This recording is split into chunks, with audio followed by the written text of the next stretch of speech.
Hello, नमस्कार and अस्सलाम वालेकुम। मेरा नाम फ़खरुद्दीन है और मैं आज आपको कंस्ट्रक्शन साइट में इस्तेमाल होने वाले पावर हैंड टूल्स यानी कि बिजली से चलने वाले टूल्स के बारे में बताऊंगा कि उससे किस तरह से हम बच सकते हैं काम करने के दौरान। इसके लिए हमने यहाँ पे कुछ पावर हैंड टूल्स का यहाँ पे हम लेके आए हैं, जैसे कि ये कटिंग मशीन, ये saw cutting machine, grinding machine, chipping machine और ड्रिलिंग मशीन। अब हम आपको इसके बॉडी पार्ट्स के बारे में बताएंगे। सबसे पहले कटिंग मशीन का ये जो पार्ट होता है इसे हम रिट्रैचेबल गार्ड कहते हैं। इसके बाद हमें ये जो पार्ट है इससे हम किसी भी मेटल को जिसे हमें कट करना है उसे एडजस्ट कर सकते हैं। ये इसका चेन लॉक है जिसे हम नॉन वर्किंग कंडीशन में इसको इस तरह से लॉक करके रख सकते हैं। इसके बाद ये इसका ट्रिगर है जिसे काम करने वक्त इसको दबाने से ये व्हील का रोटेशन होता है। इससे बहुत सारे हज़ार रिलेटेड हैं, जैसे कि कटिंग करते समय इससे जो स्पार्क्स निकलते हैं इससे हमारे बॉडी कांटेक्ट हो सकता है, या ये जो व्हील है इससे ये हमारे हाथ में लग के हमें पर्सनल इंजरी हो सकती है। इसके लिए हमें जो पीपीज इस्तेमाल करने हैं वो ये है कि सबसे पहले हमें हैंड ग्लव्स इस्तेमाल करना है। उसके अलावा हम गॉगल्स, फेस शील्ड का इस्तेमाल कर सकते हैं ताकि इसके स्पार्क्स हमारे बॉडी कांटेक्ट में ना हो। इसके अलावा जो वर्कर इस मशीन के सामने काम कर रहे हैं उनके लिए स्पार्क्स उनके बॉडी कांटेक्ट में ना हो, इस तरह से हमें एक शील्ड यूज़ करना है ताकि इसके स्पार्क्स यहीं रुक जाएं और दूसरों को इससे इफेक्ट ना पड़े। किसी मशीन को यूज़ करते समय हमें ये देखना है कि वो मशीन प्रॉपर्ली इंस्पेक्टेड है या नहीं।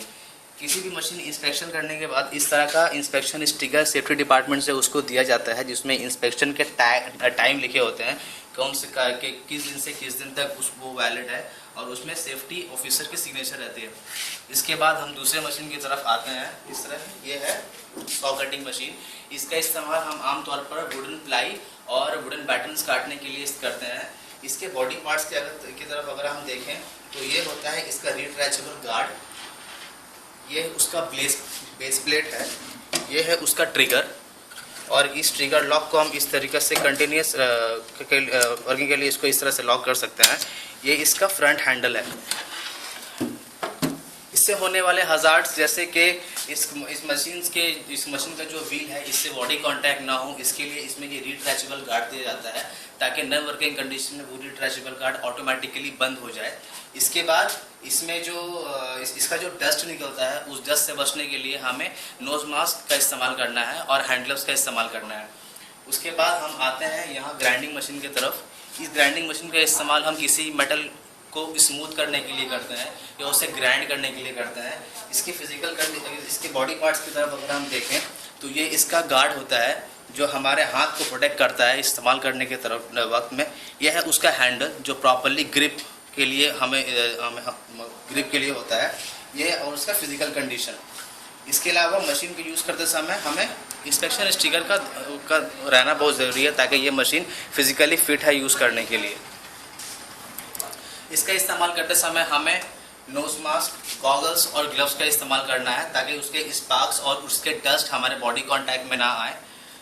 उसके बाद आते हैं हम चिपिंग मशीन की तरफ। ये चिपिंग मशीन है, इसका इस्तेमाल आमतौर पर हम कंक्रीट को तोड़ने के लिए करते हैं। ये चिपिंग मशीन में ये उसका ट्रिगर होता है और ये है उसका हैंडल दोनों हाथों के लिए। इस मशीन को यूज़ करते समय हमें इस बात का ध्यान रखना है कि इससे जो ब्रेकिंग करते वक्त जो टुकड़े निकलते हैं कंक्रीट के वो हमारे आंखों में ना आए, उसके लिए हमें सेफ्टी गॉगल्स का इस्तेमाल करना है, सेफ्टी ग्लव्स का इस्तेमाल करना है। और मशीन का ये जो हैंडल है वो प्रॉपर्ली रबर इंसुलेटेड है क्योंकि हमें चिपिंग करते समय हमारा हाथ जो कि मशीन से बहुत ही हमें ग्रिप करके पकड़ना होता है, तो ज़्यादा थकावट ना हो या हमारे हाथ को ज़्यादा चोट ना आए, इसके लिए इस तरह से रबर इंसुलेटेड हैंडल इसमें दिया जाता है। इसके बाद ये ड्रिल मशीन है। ड्रिल मशीन का इस्तेमाल आमतौर पर हम किसी दीवार में या किसी मेटल में ड्रिल करने के लिए, छेद करने के लिए इस्तेमाल करते हैं। इस मशीन को यूज़ करते समय आपको पीपीज जो पहनने हैं वो ये है कि सेफ्टी गॉगल्स, ताकि इसमें से जो टुकड़े निकलते हैं मेटल के ग्राइंड करते वक्त वो हमारे आंखों में आए। हैंड ग्लव्स ताकि प्रॉपर्ली ग्रिप हम इस पर मेंटेन कर सकें। इसके अलावा फिजिकल कंडीशन इसकी हमें चेक करनी है। किसी भी मशीन को यूज़ करते समय हमें उसका जो पावर कनेक्शन है, जो केबल कनेक्शन है, वो इंडस्ट्रियल सॉकेट से ही लेना चाहिए। इस तरह के इंडस्ट्रियल सॉकेट के साथ ही हम उसका कनेक्शन ले सकते हैं। इसके अलावा किसी भी मशीन को सिर्फ तार के ज़रिए किसी भी पैनल बोर्ड में हमें नहीं लगाना चाहिए, जिससे इलेक्ट्रिकल शॉक का खतरा रहता है।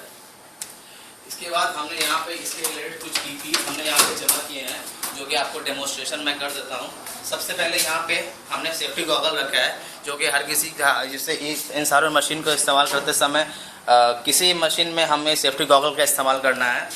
यह है hand gloves, nose mask, air plug, जिससे हम चिपिंग करते वक्त समय इस्तेमाल कर सकते हैं, ताकि उसके जो बहुत ज़्यादा नॉइस होता है वो कंट्रोल में, हम उससे ज़्यादा एक्सपोज ना हो, हमारे कानों को उससे नुकसान ना हो।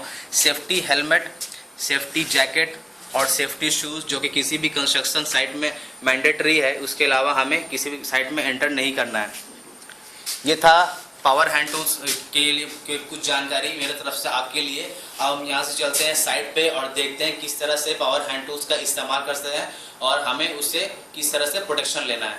जैसा कि आपको बताया, सॉ कटिंग मशीन को यूज़ करते वक्त क्या क्या सावधानी रखनी है, तो आइए देखते हैं साइट के ऊपर उसके साथ काम करते वक्त आपको क्या क्या सावधानी रखनी है। तो सबसे पहले काम शुरू करने से पहले आपके पास पीपीज़ होना बहुत ज़रूरी है।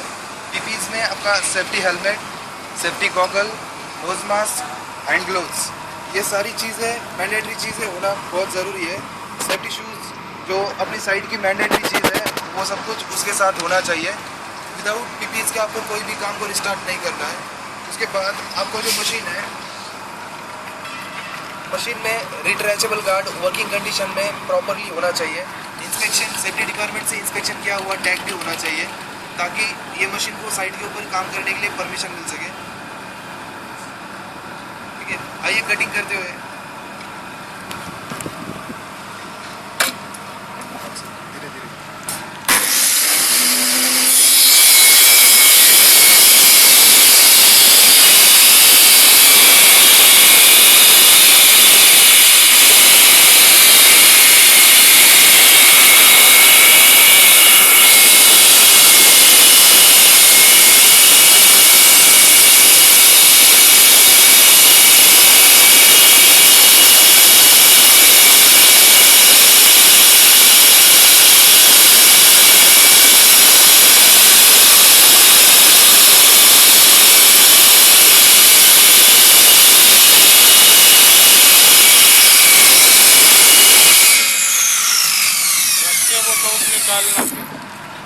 अरे बात नहीं करनी।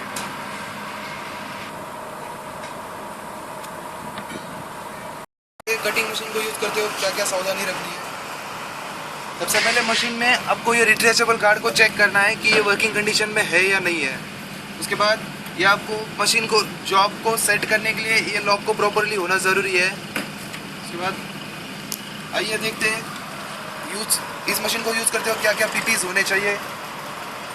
इस टाइप की पीपीज़ प्रॉपरली होने के बाद ही आपको काम करना चाहिए। विदाउट पीपीज़ आपको काम को स्टार्ट नहीं करना है। लॉक करो इस तरीके से आपको जॉब को प्रॉपरली लॉक करना है।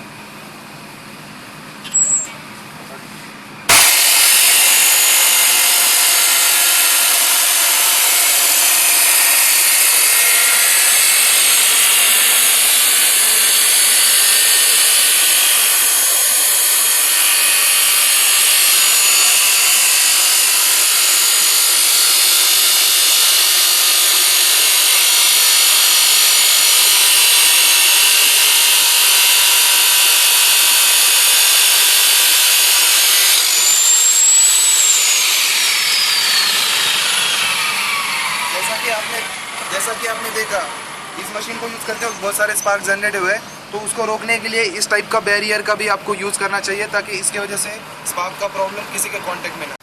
चिपिंग मशीन को यूज़ करते वक्त किस तरीके से सुरक्षित रहना है, सावधान रहना है, उसके बारे में देखते हैं। सबसे पहले पीपीज़, सेफ्टी गॉगल, जो इसमें से निकलने वाले सीमेंट पार्टिकल्स हैं उससे आंखों की रक्षा करने के लिए। उसके बाद नोज मास्क, जिससे निकलने वाले डस्ट से बचने के लिए। उसके बाद हैंड ग्लव्स अपने हाथों से अच्छी मशीन के ऊपर ग्रिप बनाए रखने के लिए। और ईयर प्लग, जिससे उससे निकलने वाली ऊंची आवाज़ से अपने कानों की सुरक्षा करने के लिए। तो आइए देखते हैं किस तरीके से चिपिंग किया जाता है।